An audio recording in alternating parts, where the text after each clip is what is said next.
Je suis avec Corinne Dott à l'American Academy. Corinne, hier, on a parlé de IRX-101, un antiseptique qui a l'air assez sympa. Effectivement, bonne communication que nous avons retenue pour ton reportage, Isabelle. C'est un nouvel antiseptique, évidemment, que nous ne connaissons pas puisqu'il est nouveau. C'est une dioxine chlorine.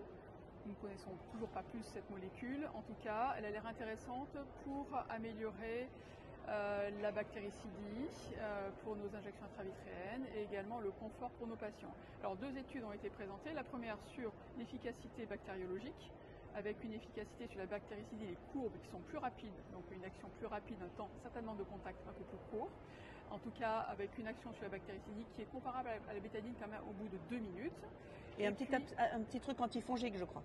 Également, oui, avec un spectre un petit peu plus large, mais surtout ce qui nous intéresse sur le c'est la rapidité. Le staph-epi. Et puis, nous avons également, par rapport à la chlorhexidine, il a un spectre un peu plus élargi sur les staph-epi. Et puis, une étude également sur la tolérance, puisqu'ils sont tombés également sur le même résultat que nous avons en France, qu'environ un tiers de nos patients supportent mal nos injections intravitréennes, avec un inconfort dans les suites immédiates de cette injection.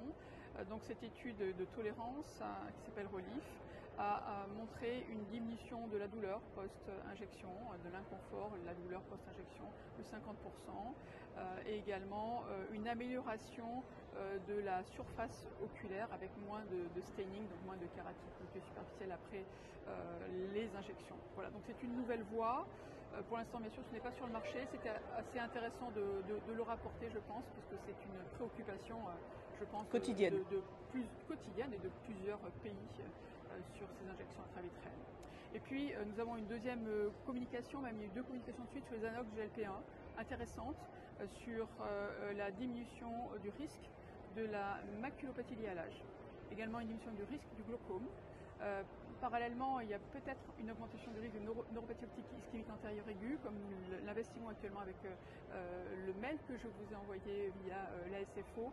Et nous reparlerons, je pense, de ces 2 sujets très très hot topic à la SFO prochaine en 2026. Merci. Avec plaisir.